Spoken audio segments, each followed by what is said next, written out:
Elhamdülillahi Rabbil alemin. Vessalatu vesselamu ala Rasulihi Muhammed ve ala alihi ve sahbihi ecma'in. İnşallah bugün oşol ertemenki kechki zikirlerge байланыштуу, жалпы эле зикирге байланыштуу маселелер жөнүндө устазыбыз Шейх Абдулазиз Раис рахимахуллахтын, хафизахуллахтын китебинен баштайбыз. Бул кичинекей кыскача китеп ошол негизги маселелерге гана токтолуп кеткен. Бизге мусулман адамга жалпы күнүндүк керектүү болгон зикирлерди. Демек ошол бул китепте дагы сахих хадистерге таянганда кайсы хадис сахих, кайсы даиф дегенде ошол алымдардын эмесине таянып айтабыз. Биринчиден Аллах Таала көптөгөн аяттарда Пайгамбар саллаллаху алейхи хадистеринде зикир кылуу жөнүндө, зикирдин фазилети жөнүндө көптөгөн аяттарда, хадистерде эскерген. Зикир кылуучуларды мактапчы. Аллах Таала Кур'анда айтат: "Я айюхаллазина аману зкуруллаха зикран касира." О иман келтиргендер, Аллах Тааланы көп зикир кылгыла деди. Сахих Муслимде келген хадисте Абу Хурайра радыйаллаху анху риваят кылат. Пайгамбар саллаллаху алейхи айтты: "Сабакал муфарридун." Муфарридундар булар озуп кетти, алына кетишти дейт. "Кали я Расулаллах, ва манил муфарридун?" О Аллахтын элчиси, муфарридун дегендер кимдер деп сураганда, "Аз-закирун Аллах касира ва закират." Аллах Тааланы көп зикир кылган аялдар жана эркектер деди.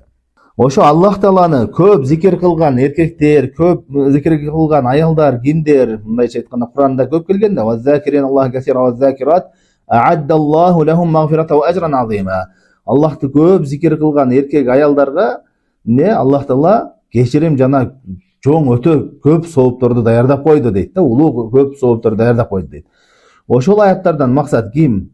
Аллахты зикир кылуучу, көп зикир кылуучулар деп кимдерге айтылат дегенде, алымдар бир нече ойлорду айтышкан. Ошол алымдардын арасынан Ибн Салах деген рахимахулла айтат: "Эгерде күнүмдүк сүннөттө келген зикирлерге бекем болгон болсо, сахих зикирлерге, эртеменки, кечки, намаздардан кийинки зикирлер, дарыкына киргенде, чыкканда, тамак жегенде, тамак жеп бүткөндө, жатканда, турганда, ошол күнүмдүк Пайгамбар саллаллаху алейхи вассалам жашоосунда колдонгон зикирлери бар го. Кимде ким ошол зикирлерге бекем болгон болсо, мына ошолор Аллах Тааланы көп зикир кылуучуларга кирет" деди. Бир күндүк арасындагы зикирлер. Демек, көп зикир кылуучулар дегенде бул жерде эмне? Отуруп алып бир зикирди, белгилүү зикирди 1000-2000 жолу айтуу эмес. Көп зикир кылуучулар кимдер экен? Пайгамбар саллаллаху алейхи вассалам сүннөтүндө келген күнүмдүк зикирлерди. Эгерде адам баласы ошол эле зикирлерди үйрөнө турган болсо, ошол эле зикирлерди кыла турган болсо, андан ал күнү кечки ар бир кыймыл аракети зикир менен өтүп калат. Көп убактыңды албайт, бирок ар бир кыймыл аракетиңде зикир менен. Эртеменки зикирлерди, мисалы намаздан кийин отурсаң, намаздан кийин Субханалла 30 жолу, Элхамдулилла 30 жолу, Аллаху акбар 30 жолу, Кул аузу би раббил фалак, кул аузу би раббин нас сүрөлөр. Ал 5 мүнөттө да кетпейт да. Эртеменки зикирлер бир 5 мүнөттөй убакыт кетет. Ошентип күнүмдүк зикирлерге бекем боло турган болсо, тамак жегенде бисмилла деп жедиң, жеп бүткөндө Элхамдулиллахи атамани ва разакани мин гайри хавлин минни вала кува. Кыска эле да, ушуларды айтып эле күнүмдүк зикирлерге бекер боло турган болсоң, анда Аллахты көп эстеген адамдардан болуп эсептелесиң дейт. Алымдар айтат, чынында зикирдин пайдалары аябай көп. Мусулман адам үчүн зикирдин пайдалары аябай көп.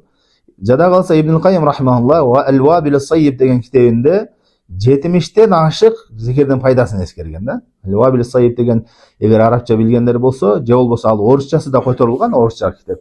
Аябай сонун китеп, ошо зикирлерге, күнүмдүк амеллерге байланыштуу Ибн Кайым рахимахуллахтын китеби бар. Ошондо 70тен ашык пайдасын эскерет зикирдин. Ошолордон хадистен зикирдин пайдалары жөнүндө келген хадистерден ушул хадис өзү жетишиктүү. Бухариде келген хадисте Абу Муса ал-Ашари радыйаллаху анху риваят кылат. Пайгамбар саллаллаху алейхи вассалам айтты: "Масалул лази язкуру раббаху валлази ла язкуру раббаху масалул хайи вал майит." Аллах Тааланы эскерген, өзүнүн Раббысын зикир кылып эскерген адам менен Раббысын эскербеген, зикир кылбаган адамдын мисалы дейт, ал өлүк менен тирикдей эле дейт. Зикир кылбаган адам ал өлүктөй эле дейт. Анткени ал мындай жашоодогу максатын эч кандай аткарбай жатат. Эч кандай Аллахты зикир кылбаса. Себеби Аллах Тааланы жараланган махлукаттардын бардыгы зикир кылат. Дарак, таш, бүт баары зикир кылат.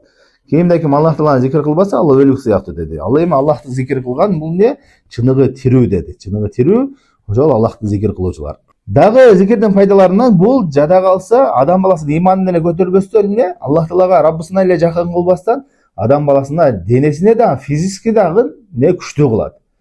Адам эгерде зикирге бекем боло турган болсо, ибадаттарга бекем боло турган болсо, анын ден соолугу да чың, мындай денеси дагы күчтүү болот. Буга далилдерден Пайгамбар саллаллаху алейхи вассаламдын кызы Фатима энебиз эмне деди?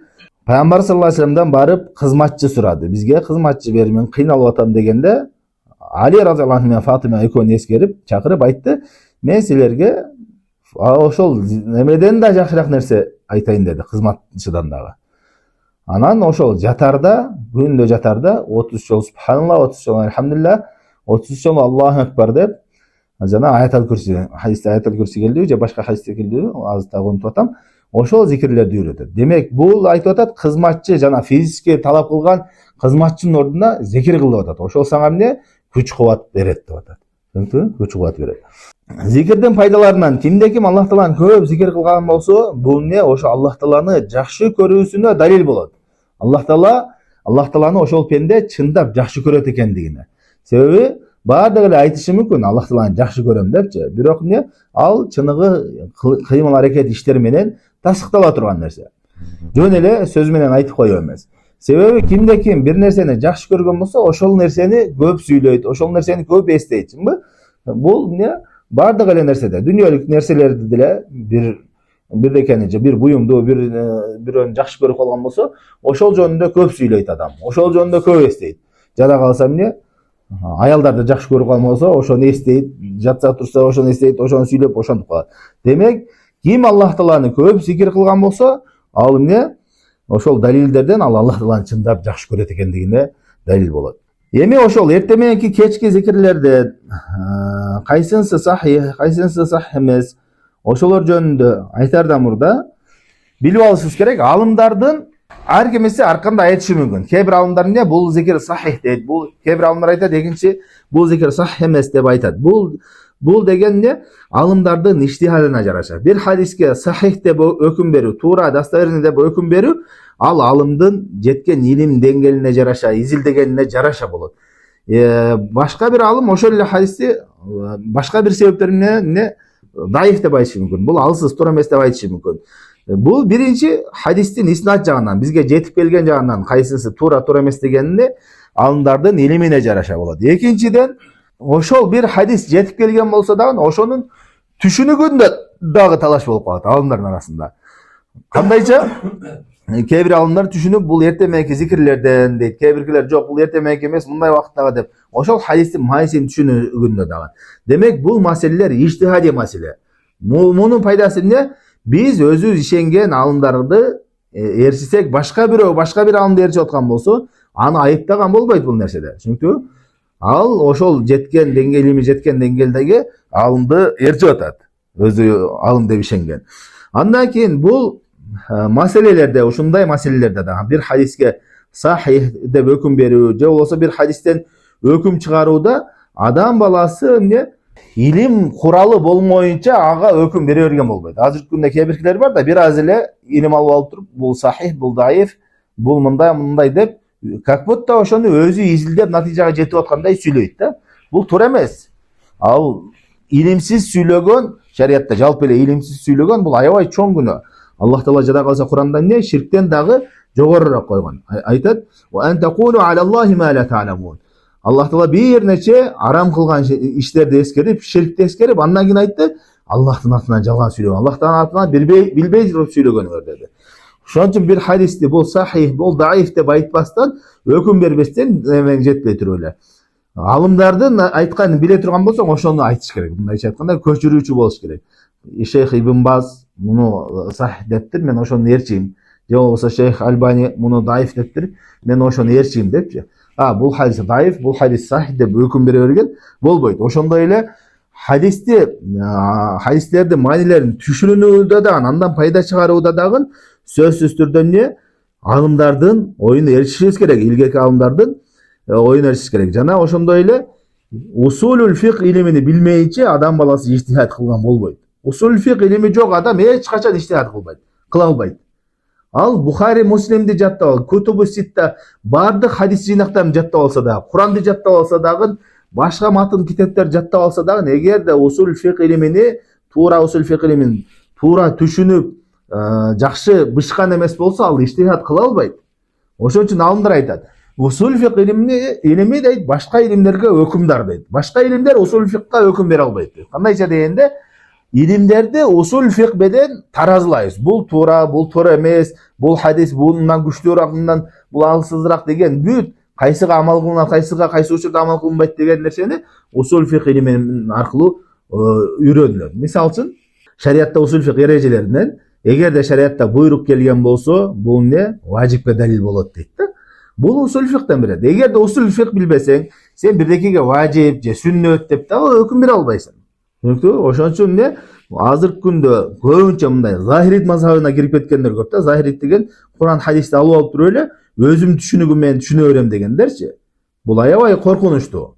Сөзсүз түрдө не биз ошо алымдардын койгон эрежелеринин негизинде түшүнүшүбүз керек. Ошондой эле илимди жөн эле сүйлөй бербестен, сөзсүз түрдө илимдин негизинде илимиң барбы, эгерде билбесең, бир алымдардын оюн айтып аткан болсоң, ошону айтыш керек. Бул илими аманаттан. Паланчы алымдардын ою, Шейх Ибн Баз ушундай деп фатва бериптир, Шейх Ибн Усеймин ушундай деп фатва бериптир деп, өзүң фатва берип аткандай, өзүң изилдеп табып алып фатва берип аткандай сүйлөбөш керек. Азыр ошондойлор көбөйгөн. Дагы эмне? Бир маселеде сүйлөгөндө, сөзсүз түрдө бир маселени Куран сүннөт түшүнгөндө, биз сөзсүз түрдө илгерки алымдардын түшүнүгү менен түшүнүшүбүз керек. Салаф салихиндерден эң жогорку биринчи сахабалар, табииндер, табииндер, андан кийин 4 имам, ошол имамдардын жолу менен түшүнүшүбүз керек. Өзүбүзчө эле бир хадисти алып алып туруп, өзүнчө бир түшүнүк менен чыга албаш керек. Өзүнчө бир түшүнүк менен чыгып алсаң, имамдар түшүнбөгөн түшүнүк менен чыгып алсаң, ал бидат болуп эсептелинет шариатта. Шариатта жок түшүнүк болуп эсептелинет. Ошон үчүн имам Ахмад рахимахулла айтат: "Ла тaqul fi mas'alatin bi qawlin laysa laka fiha imamun." Сен бир маселеде өзүңдүн имамың жок болуп туруп сүйлөй бербегин дейт. Азыр көп ошондойлор. Усул фик эчтеке билбейт, башка илимдер билбейт, аят хадистер жаттап алгандагы ошону алып келип, өзү ошондон пайда чыгарып, өзү далил кыла бергендер көп да. Жок, сөзсүз түрдө биз алымдардын жолу менен жүрүшүбүз керек. Ар бир нерсенин өзүнүн адистери бар, ар биринин. Шариат илими деле ошондой. Мисалы үчүн башка жумуштар, дүйнөлүк иштерибизди деле андай кылбайбыз да, эчтекени билбей туруп эле бирдекеге башыңа кирип кетпейсиң да, эч кимден сурабай эле, түшүндүңбү? Ошондой эле сурайсың баары. Жада калса кичине бир сода иш кылайын деп атсаң да сурап, тияк бияк тактап. Адамдар азыр ушундай болуп калган, дүйнөбүз үчүн аябай сак этият. Бирок дининде андай эмес да, аманатчылык жок да. Эң негизи сак боло турган нерсе эмне? Бул динибизде болуш керек. Түшүндүңбү? Эми зикирлерге кайда турган болсок, биринчиден алымдар айтышат. Зикир кылууда тил менен зикир кылган болсок, жүрөкүң гафилетте болуп деле, мисалы үчүн оюң башка жакта болуп калат, оюң башка жакта болот. Тил менен зикир кылсаң дагы соопка жетишесиң. Ошо тил менен зикир кылгандын сообу алынат. Кээ бир алымдар Ибн Кайым рахмахулла качандыр ошо тилиң менен оюң бир болмойнча соопка жетпейсиң деген айтылган сөздөрү бар. Бирок Аллаху алам туура эмес. Не себептен дегенде алымдар айтышат. Не себептен дегенде анткени шариатта зикирдин фазилеттерин эскерген хадистер жалпы эле келген. Ким зикир кылса деп элечи, жүрөгү менен кылса, тили менен бирге кылса деп андай далилдер келген эмес. Ошон үчүн айтышат, тил менен кылсаң деле ал соопка жетишесиң деп. Экинчиден, эгерде тил менен зикирди кылган эмес болсоң, ал зикир кылды болуп эсептелинбейт. Мисалы үчүн ичимде зикир кылып койдум деп мындай тилиң кыймылдатпай эле, үнүң чыгарбай эле, тил менен нутуктун чеги канча, тил менен айтуунун чеги канчалык деңгээлде десе, адам өзү уга турган деңгээлде кылыш керек. Субханалла десең мындай өзүң угуп атасың, түшүндүңбү? Башка бирөө укпаса дагы өзүң уга турган деңгээлде тилиң кыймылдатып үн чыгарбасаң, ал зикир кылды болуп эсептелинбейт. Мисалы үчүн белгилүү зикирлер бар, намаздан кийин субханалла, алхамдулилlah, Аллаху акбар деген зикирлер бар. Ошол зикирлерди бирөө ичи менен эле кылып коеюнчу деп туруп эле ичинен кылып атат, бирок өзү деле укпайт, мындай ою менен эле кылып атат да, ал нерсе ал зикир болуп эсептелинбейт. Үчүнчүдөн, эми бир адам жүрөк менен эле зикир кыла турган болсо, ою менен Аллах Тааланы эстеп зикир кылып жата турган болсо, алымдар айтат, ага да сооп берилет. Бирок жанагындай белгилүү келген зикирлерди кылды болуп аткарылбайт ал. Ал өзүнчө эле жөн эле Аллахты эстеп, зикир кылып, Аллах Таала жөнүндө ой жүгүртүп, ошентип зикир кылып эстеп аткан болсо, ага дагы сооп берилет өзүнчө. Демек, биринчи маселе эмне экен? Тил менен зикир кылмайынча, өзүң укмайынча, ал зикир болуп эсептелинбейт, жана белгилүү зикирлер. Экинчиден, тилдин жана эртең мененки, кечки же субханалла, альхамдулилля намаздан кийин келген зикирлерди жүрөгүң башка, оюң башка жакта болуп калып деле зикир кылсаң, ал эсептелинет. Ошонун сообу берилет, эсептелинет. Бирок эмне? Толугу оюң дагы бир топ болуу, тилиң менен айтып аткан нерсеге оюң дагы бир болосу. Үчүнчүдөн, бир адам белгилүү зикирлерди эмес, жөн эле Аллах Тааланын жүрөгү менен, ою менен зикир кылып аткан болсо, ага дагы сооп берилет деп айтышат. Андан кийинки маселе, эртең мененки кечки зикирлер бар, андан кийин күнүмдүк зикирлер бар. Эртең мененки кечки зикирлерге байланган эмес, жөн эле жашоонда күнүнө айтыла турган зикирлер. Мисалы үчүн Пайгамбар саллаллаху алейхи вассалам айтат: "Субханаллахи бихамди, адада халқихи ва рида нафсихи ва мидада калиматихи" деген зикир. Буну кээ бир калымдар эртең мененки кечки зикирлерге койушкан да.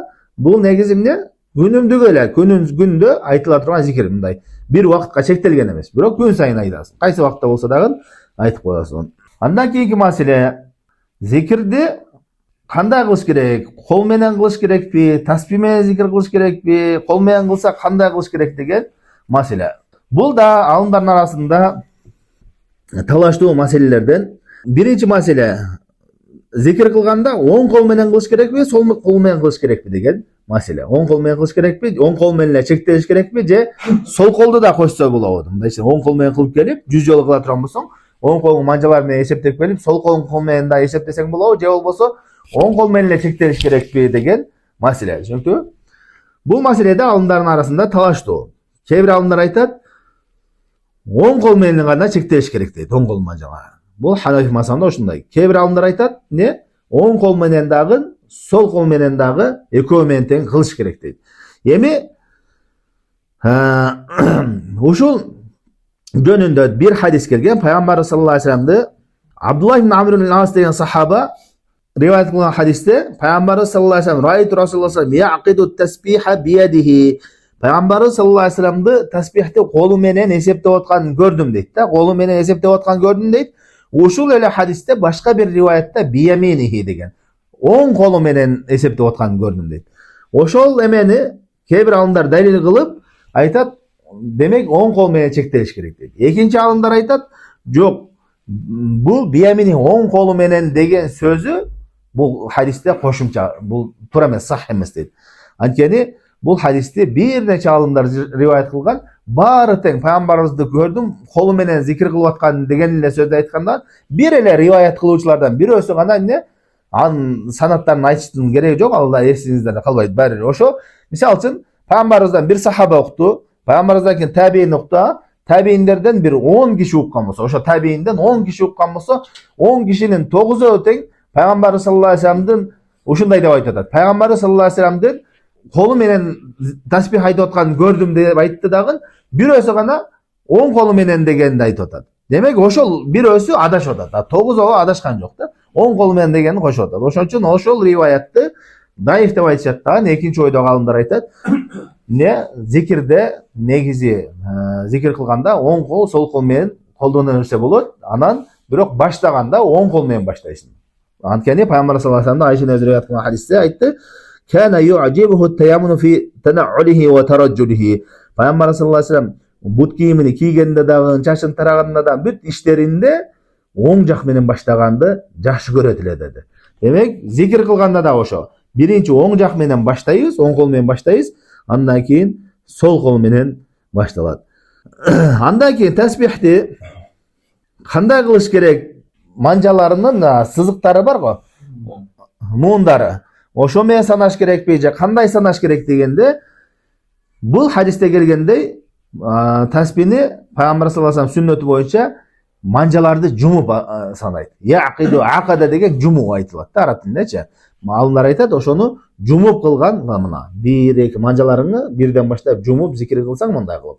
Ошол сүннөт болот. Мисалы 33 жол болсо, эки колуңду 3 жолу жумасың, андан кийин 3тү кошуп коесуң. Ушул сүннөт болот. Андан кийин зикирди манжадан башка нерсе менен кылса болобу? Мисалы үчүн теспе менен, же болбосо таш менен бирдекелер менен кылса болобу болбойбу деген маселе.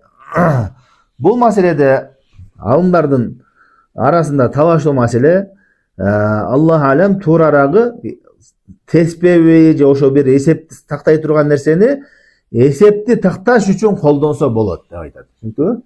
Кандай? Мисалы үчүн теспени жагандай элге көргөзүп, теспе татып аткан деш үчүн эмес. Же болбосо теспе кармасам кичине эме болот экен, мотивация болот экен деген үчүн эмес. Кимде ким баягы колу менен санабаса адашып кете бере турган болсо, адашпай так болуш үчүн теспе электронный болсун, кандай таш болсун, же болбосо эмелер болсун, ошону санды такташ үчүн колдонсо болот деп айтышат. Бул жөнүндө имам Исхак ибн Рахавай имам Ахмад рахималлах суралганда айтат, ооба бул болот, жана курман данектерин айткан да, ошо менен эсептесе болот. Аны Абу Хурайра жана Саад ибн Аби Вакас деген эки сахаба кылган деп айтышкан.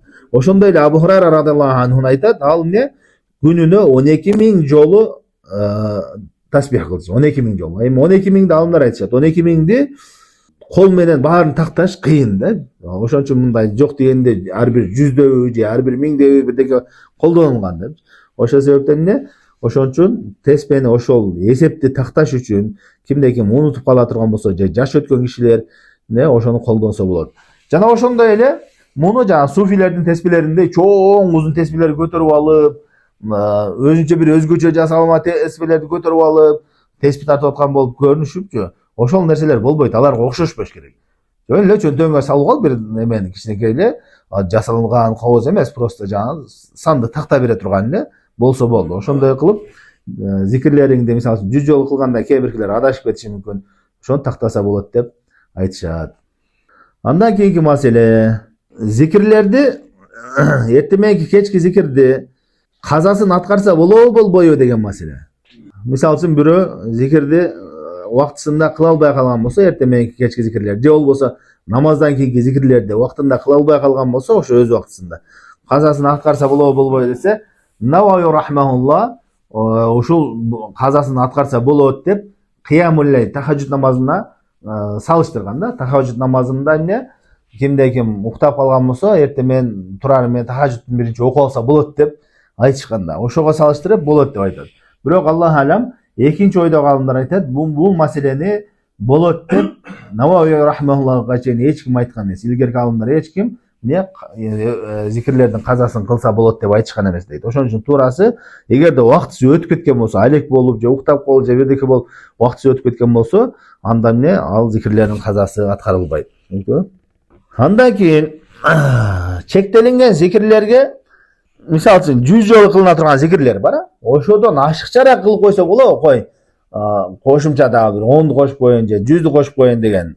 Бул эки түрдө болот. Биринчиси, чектелинген зикир ниетинде кошумча кылсаң болбойт. Мисалы үчүн 100 жолу келдиби, ниетиңде 100 жолу кыласың. Ла иляха иллаллаху вахдаху ла шарика лаху лахул мулку ва лахул хамду ва аля кулли шайин кадир деген зикир күнүнө эртемен 100 жолу айтылат да. Ошол ниетте күнүмдүк зикир кылып атам деген ниетте 100 жолудан ашырган болбойт. Так болуш керек саны. Бирок 100 жолун бүткөнүңдөн кийин ниетиңде жана зикирди бүттүм эртеменки.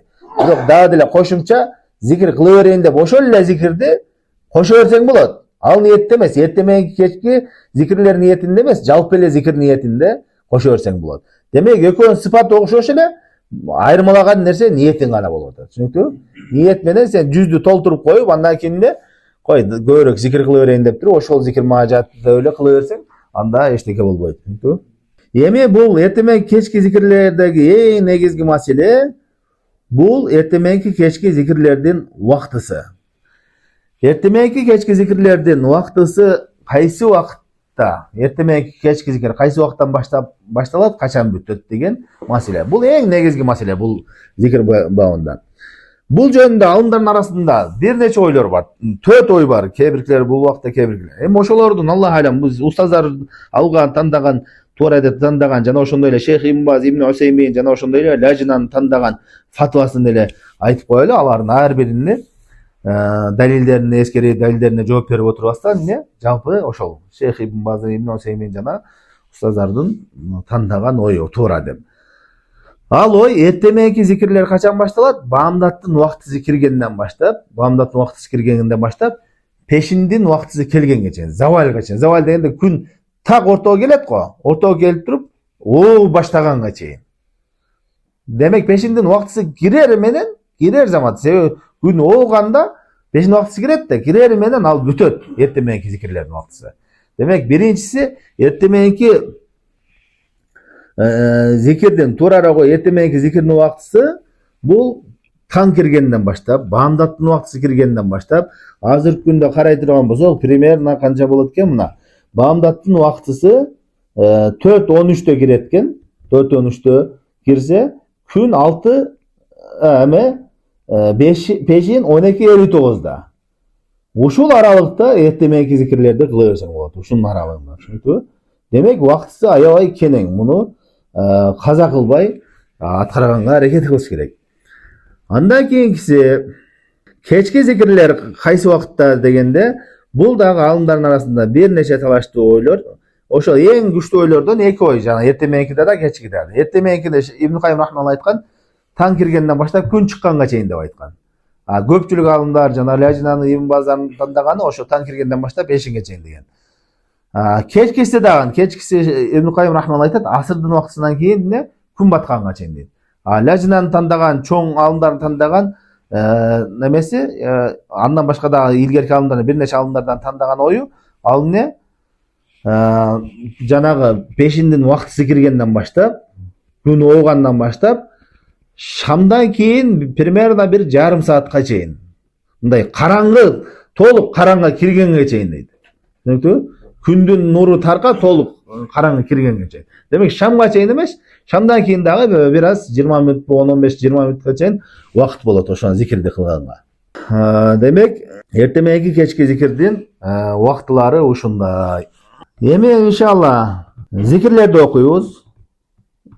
Кайсы сахih болгон зикирлер, танылган зикирлерди. Бул ошо алымдар ар кандай эскерет дедик. Кээ бир хадисте даиф десе, кээ бир хадистер сахih десе. Бул алым ушул китебинде өзү сахih деп көргөн хадистерди эскерет. Биринчиден эртемен дагы, кечинде дагы айтыла турган зикирлерди айтабыз.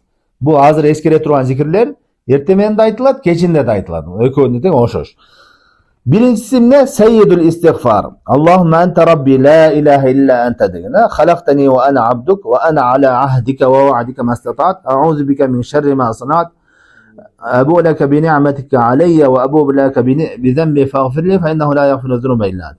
Пайгамбар саллаллаху алейхи ва саллям айтты. Ва ман қалаха минан нахар муқинан биха. Кимде ким ошону күндүзү якын менен айткан болсо, мындай айтканда жүрөгүнөн ишенген абалда айткан болсо, ошол күнү өлүп кала турган болсо, кечке чейин фахуа мин ахлил жанна, ал бейшелеринен болот дейт. Кимде ким кечинде айткан болсо, ошондой эле эмне ишенген абалда жүрөгү менен таң аткыча чейин өлүп калса, ал дагы бейшелеринен болот дейт. Бул биринчи зикир. Биринчиси ошол. Бул кимде Хиснул Муслим китеби болсо, крепость мусульманина бар болгон болсо, ачып алып туруп, сахih хадистерди ошонун ичинен мына белгилеп алса болот. Бул сахih деп азыр могу телефондо приложениеде бар. Экинчи зикир. Эртемен кечинде айтыла турган Субханаллахи ва бихамдихи деп 100 жолу айтуу. Бул сахih Муслимде келген Абу Хурайра радhiyallahu anhu айтат, кимде ким эртеменен жана кечинде ушу Субханаллахи ва бихамдихи 100 марра 100 жолу айта турган болсо, кыямат күнү ошол эң соо жакшы адам болуп келет. Бир гана кайсы бир адам мундан да көбүрөөк амал кылган болсо, анын соо көбүрөөк болот dedi. Үчүнчү зикир Sahih Muslim'de geldi. Abdullah ibn Mas'ud radıyallahu anh rivayet kılar. Peygamber sallallahu aleyhi ve sellem ayıttı. Emseyna ve emsel mulku lillah de. Bu şu zikir. Velhamdülillah la ilahe illallah vahdehu la şerike lah. Lehul mulku ve lehul hamd. Ve hu ala kulli şeyin kadir. Rabbi es'aluke hayra ma fi hadihi leyla ve hayra ma ba'daha. Ve a'udhu bike min şerri ma fi hadihi leyleti ve şerri ma ba'daha. Rabbi a'udhu bike minel keseli ve su'il kibar. Rabbi a'udhu bike min azabi finnar ve azabi fil kabr. Uşul ne? Муну дагы эртеменки жана кечинде айтылат. Бирок эртеменин башындагы сөзү амсайна асал мулкулилла деген асбахна ва асбахал мулкулилла деп айтылат. Чүнкү мунун майысы эмне? Негизи зикирлердин баарын майысына токтонбойбуз. Могу негиздүү жакшы сөздөрү бар. Ошон үчүн которуп кетейли. Не биз таң аттырдык же болбосо кечкирдик, мүлктүн баары Аллахка тандык. Аллах Таалага макталуу болсун. Андан башка сыйынууга татыктуу зат жок, анын эч бир шериги жок. Лахул мүлк, мүлктүн ал мүлк ээси, баардык мүлк ошого. Ва лахул хамд, ага макталуу болсун. Ва хуа аля кулли шайин кадир, ал баардык нерсеге кудуреттүү.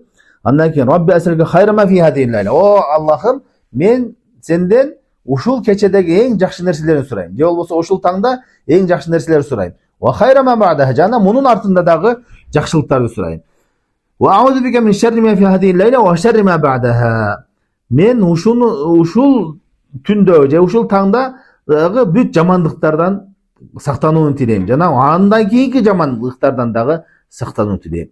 Рабби аузу бика минал касал. О Аллахым, мен сенден жалкоолуктан сактанууну тилейм. Ва суул кибар, жана жаман картаюудан коргооңду сактооңду тилейм. Рабби аузу бика мин азаби финнар.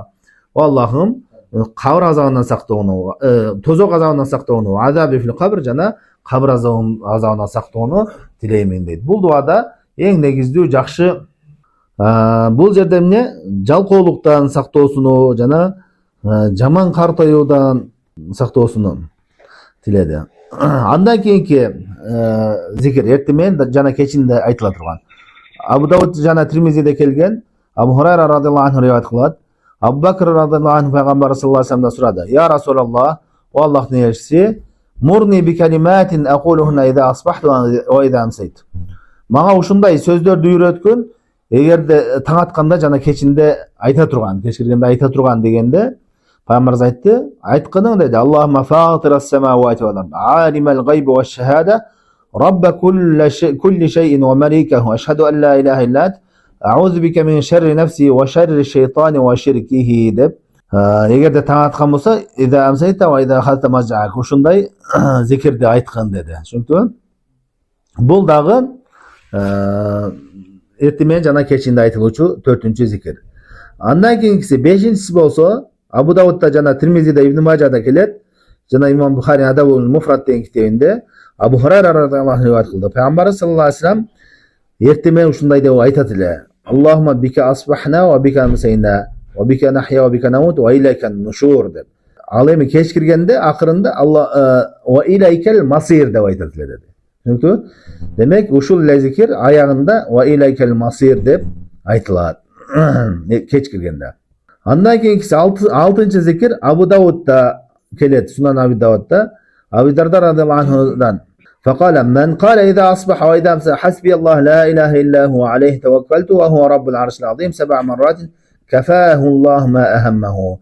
Кимде ким ушу эртең менен кечинде хасби Аллах ла илаха илля ху алейхи таваккалту ва хува раббул аршил азим деп 7 жолу айткан болсо, анын гамына Аллах Таала жетишиктүү болот дейт. Түшүндүңбү? Бул хадисте дагы эмне? Алымдар сахиhtesкен. Ушул 6-чысы. 7-чи зикир эртең менен жана кечинде айтыла турган зикирлерден. Аллахумма инни ас'алука ал-афията фид дунья вал ахира. Бул Насаиде келет, Ибн Мажада келет, Абдуллах ибн Умардан. Не, о Аллахым, сенден афия сурайм. Бул дүйнөдө жана ахиретте. Афия деген амандык, саламаттык тилейм дейт, а? Бул дүйнө жана ахиретте. Аллахумма инни ас'алука ал-афия вал афия фи дини. О Аллахым, мен сенден кечирим жана амандык, саламаттык, динимде амандык, саламаттык. Жана ва дуньяя, дүньөмдө, ва ахли, үй бүлөмдө, ва мали, мал мүлкүмдө амандык, саламаттык тилейм. Аллахумма астур аурати, о Аллахым, менин ауратымды, айыптарымды жашыргын. Ва амир рауати, жана менин не коркунучумду кетиргин. Аллахумма ахфазни мин байни ядайя, о Аллахым, мен алдыма сактаган, ва мин хальфи, арт жагыма сактаган, ва ан ямини, оң жагыма, ва ан шимали, жана сол жагыма, ва мин фауqi, үстүмөн да сактаган, ва аузу би азаматика ан уктала мин тахти. Жана ошондой эле сенин улуктуулугуң менен сурайм, ошо ылдый жагымында балелер келишинен сактооңду дейт. Бул дагы эртең менен кечинде айтылуучу зикирлерден. Демек, эртең менен кечинде айтылуучу зикирлер булар 7, эртең менен да кечинде да айтылуучу, экөө да тең. Андан кийин эми бир гана эртең менен айтылуучу зикирлер. Кечинде айтылбайт, эртең мененки зикирлер да гана айтылат. Ушу 6, 7 эртең менен жана кечинде айтылат. Ага кошумча эртең менен төмөнкү хадис айтылат. Nasai'de kelgen hadiste Peygamber sallallahu aleyhi ve sellem aytdı. Asbahna ala fitratil İslam ve kelimetil ihlas ve ala din nebiyina Muhammedin sallallahu aleyhi ve sellem ve ala milleti abina İbrahim hanife muslime ve ma ana minel müşrikin degan hadis. Şeyh Albani rahimahullah sahih deb hukm bergen hadis. Uşuga bul ertemeyen koşumça. Jana oşonda ele Bukhari Müslim'de kelgen hadis Abu Hurayra radıyallahu anh rivayet kılat. Peygamber sallallahu aleyhi ve sellem aytdı. Kimde kim Men kâle la ilahe illallah vahdehu la şerike leh lehul mulku ve lehul hamdu ve hu ala kulli şeyin kadir deb 100 yol aytkan bolsa, ağa ne dedi? Kânet lehu adla aşri riqabin. 10 kulda azat kılgan soğu berilet. Ve kutibet lehu miyatu hasenetin. Ağa 100 soğup yazılat, başka andan başka. Ve muhiyet anhu miyatu haseyya. Cana andan 100 gün özü geçirilet deydi. Ve kâdet lehu hirze mine şeytan yevmehu zâlike hatta yumsi. O şol günü geç geçen şeytandan ağa korgoo bolot dedi, cep bolot dedi. وَلَمْ يَأْتِ أَحَدٌ بِأَفْضَلَ مِمَّا جَاءَ بِهِ إِلَّا أَحَدٌ عَمِلَ أَكْثَرَ مِنْ ذَلِكَ. Jana kıyamet günü andan da jakşırak amalı bar adam bolup hiç kim gelbeyt, bir gana kim uşul nersege andan görök amal kılgan bolsa dedi. Demek bu en negizi, ertemeğinki zikirlerden en negizilerinden. Çünkü uşul demege bekem boş kerek. La ilahe illallah vahdehu la şerike leh. Lehul mulku ve lehul hamdu ve hu ala kulli şeyin kadir degen 100 jolu jengil ele ana aytıp koyuş. Anın vaktısı dağı kenek. Janagı 7 zikirge koşulup, uşul ertemenen uşul 2 zikir aytılat. Koşumça, 2 zikir gana. Andan keyin keçinde koşumça zikirlerden, ertemeyen jana 7 zikirge koşulup, Sahih Müslim'dekilerde Abu Hurayra radıyallahu anh rivayet kılat. Peygamber sallallahu aleyhi ve sellem aytdı. A'udhu bi kelimetillah tammati min şerri ma halak lem tadurruka şey'a. Bu bir kişi Peygamber sallallahu aleyhi ve sellem aytdı. Ya Resulullah ma laqitu min aqrabin ladagatnil bariha. Geçe bir ne meni çayan çağıp aldı dedi de. Oşunda Peygamber sallallahu aleyhi ve sellem aytdı. Ama law qulta hina amsayta. Eğer de geç girgende oşunu aytkanında dedi. A'udhu bi kelimetillah tammati min şerri ma halak deb aytsan sana hiç bir nerse ziyan bermeydiler dedi. Oşul sözdü ne bir jol aytıp koyup bul keçkirki zikirlerden. Demek uşu menen günümdük zikirler toluk boldu. Жалпысынан kanca zikir eken 7 zikir okşoş. Andan keyin 2 zikir ertemenen koşumça aytılat, 1 zikir keçinde koşumça aytılat. Opşi 10 zikir. 10 zikir. Oşular jana Sahih Emeden karasaňızlar oşul 10 zikirdi taktap alsa bolat. Andan keyin demek uşul 10 zikir ne? Sahih zikirler. Andan keyin bul alım aytıp jatat. Bul alım aytıp jatat. Men özümdün ijtihadyma jaraşa daif dep bilgen ertemeği keçki zikirlerden deydi. Oşolardan kebirlerini eskerip koyun. Bular ne?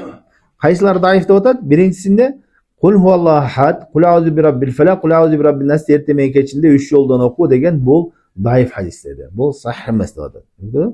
İkinci hadis kaysi dedi? Allahumma fatiras semawati vel ardi, alimel gaybi ve şehade, ente rabbu kulli şey والملائكة يشهدون أنك لا إله إلا أنت فإنا نعوذ بك من شر أنفسنا ومن شر الشيطان الرجيم وشركه وأن نقترف سوءا على أنفسنا أو نجره إلى مسلم degan ushul hadis. Bu janagı Hisnul Muslim, Kurabes Müslümanında var bu hadis ekan. Uşunusu ne? Daif dep aytadi. Bunu kim eken?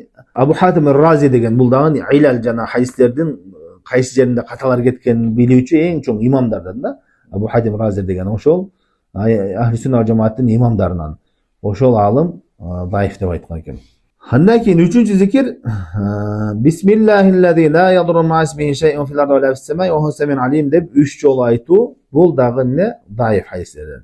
4-sü bolsa Allahümme inni asbahtu eşheduka ve eşhedu hamlete arşika ve melaiketeke ve cemi'a halqika enneke entellahi la ilahe illa ente ve enne Muhammeden abduka ve rasuluk أعتق الله ربعه من النار فمن قال لها مرتين أعتقه ونصفه ومن قالها ثلاثا أعتق الله ثلاثة أرباعها فإن قالها أربعا أعتقه الله من النار degan uşul zikirde 4 jolu 3 jolu deyip kelgen bu zikirde daif dep aytıştı. 5-si olsa 5-si La ilahe illallah vahdehu la şerike lehu lehul mulku ve lehul hamdu ve hu ala kulli şeyin kadir degan zikirde uşunu ertemeni keçinde aytuusu. Bu janagı zikirden başka zikir özünçe.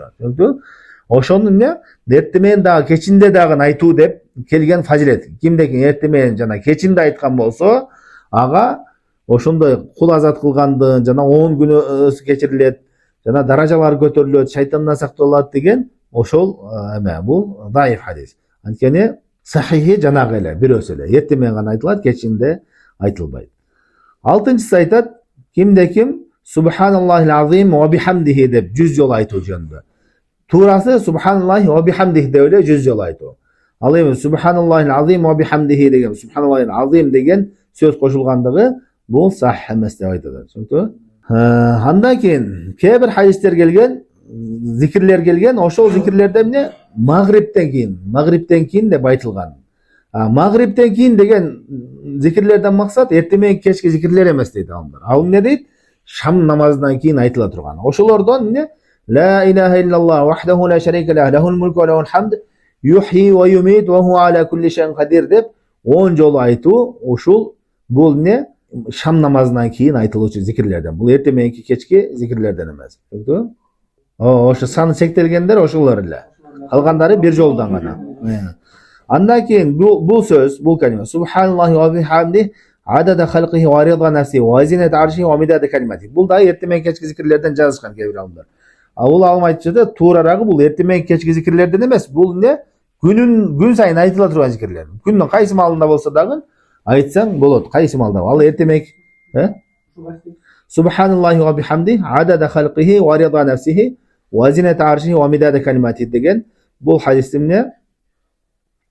3 жолдан айтуу. Бул кайсы маалда болсо дагы айтса болот деп айтат. Андан кийин акыркы маселелер ушу, аалымдар айтат, мусулман адам, өзгөчө илим талап кылуучулар зикирге аябай көңүл буруш керек. Аллах тааланы көп зикир кылуучулардан болуш керек. Аллах тааланы көп зикир кылуу бул Аллах тааланын ошо сага жакшылык эшиктерин ийгилигин ачуунун себептеринен. Себеби ар бир Аллах тааланын тавфиги, ийгилиги ибадат менен келет. Аллах таала сүйө турган амалдарды кылуу менен, арам иштерден тыйылуу менен келе турган нерсе. Канчалык күнөөкөр болсоң, канчалык Аллахты зикир кылуудан алыс болсоң, Аллах тааланын ибадатынан алыс болсоң, ошончалык жакшылыкта, ийгиликтен алыс болосуң. Канчалык Аллах тааланы көп эстесең, ибадатта бекем болгон болсоң, Аллахты көп зикир кылуучулардан болсоң, иншалла Аллах тааланын ийгиликтери ар дайым коштоодо болот. Ийгилик дегенде кээ биркилер бир гана ырыскы бөлүгүнү, ырыскы бабын гана эске алат да. Иши, жумушу жакшы жүрүшсө эле ийгиликтүүмүн, жумушу жакшы жүрүшпөсө ийгиликсиз. Жок, ийгиликтин эң негизгиси ошо сени ибадаттарга тавфик берип, ошол ибадат менен рахат ала турган болуп, арам нерседен алыс болуп, истикама деп коет, туура жолдо ошо Аллахтын буйруктарын аткарып, арамдарынан тыйылып жүргөнүң Аллах тааладан сооп үмүт кылып. Бул эң чоң ийгилик да, бул баа жеткисиз ийгилик. Андан башка ошондой жакшылыктарга ийгилик берет. Кээ бир адамдар бар, ошол ырыскы жагын гана ойлошот. Бирок эмне, жүрөгү ибадаттан рахат албайт. Ибадат кылса оор, намаз окуусу оор, эртең менен намазга туруусу оор, бүт ибадаттан алыс. Бул ийгилик эмес ал нерсе. Аллах тааланын тескерисинче сыноолору болуп эсептелинет. Ошон үчүн жалпы мусулмандар, момун мусулмандар ошол зикирлерге, Аллахты көп эстөөчүлөрдөн болуш үчүн бекем болгонго аракет кылыш керек. Бул зикирлердин баарын чогултсаң эч канча убактың албайт. Кыска эле убакытта үйрөнүп калгандан кийин жаттап алган болсоң, бат эле кылып коесуң. Андан кийин ошол зикирлерди кылууда эң биринчи эмне? Эртең менен кечки зикирлерди кылууда жин сактоо, көз оору, бул ошолорго да себеп болот. Көз тийүүдөн, жин оорусунан, сыйкыр оорусунан, ар кандай нерседен сакталууга себеп болот. Бирок адам баласы зикир кылганда ошол ниетте кылбаш керек. Ошол зикирлерди эмне? Көз тийүүдөн, жин оорусунан, сыйкырдан сактанайын деген ниетте кылбаш керек. Аллах тааладан сооп үмүт кылган Пайгамбар саллаллаху алейхи вассалам сүннөтүн аткарайын, жана ошондой келген соопторго жетишейин деген ниеттери болуш керек. Кимде ким ошондой калыс ошондой ниеттерде болсо, ал жанагы нерселер анын артынан өзү эле келет, аны ниет кылбаса деле. Жинсинден сактоо, көз тийүүсүчү. Эгерде ташрик кыла турган болсо, ниетин ташрик кылса да болот. Ташрик деген эки нерсени да ниет кылса. Соопко жетишейин, сүннөткө бул биринчи ниетим, анан жамандыктардан да сакталып жүрөйүн деген ниетте да болсо болот. Бирок калыс ниет болсо, бул даражасы чоң болот. Калыс эгерде ошо сооп үчүн гана, Аллахтын разылыгы үчүн гана, сүннөттү аткарыш үчүн гана десе, анын сообу чоңураак болот. Ошон үчүн Пайгамбар саллаллаху алейхи вассалам Сахih Муслимде келген хадисте айтат: "Ма мин газиятин тагзу фи сабилиллах фа юсибуна ал-ганима илля та'ajjalu thuluthi ajrihim min al-akhirah wa yabqa lahum thuluth wa in lam yusib ghanimatan tamma lahum ajruhum." Кайсы бир Аллах жолунда согушкан, жихад кылган эме эгерде жана олжого жетүү үчүн болсо, олжосуна жетип алган болсо, согуштан түшкөн олжо, ошого жетип алган болсо, ал соонун 3/2 бөлүгү кетип калат дейт. Не бул дүйнөдө алып коюшту дейт алар. Ошол кылган ишинин сыйлыгыны бул дүйнөдө 3/2 бөлгөн. Ал эмне акыретке 1/3 калып атат дейт. Эгерде алар ошол нерселердин эч бирин албай турган болсо, анда эмне аларга кыяматта сообу толук болот дейт. Аллах таала баарыбызды көптөгөн ошо Аллахты зикир кылуучулардан кылган болсун. Деген ошол аяттарда келгендерден кылган болсун. Саллаллаху алейхи ва салlam ала хайр халқи Мухаммад ва ала алихи ва сахбихи ажмаин.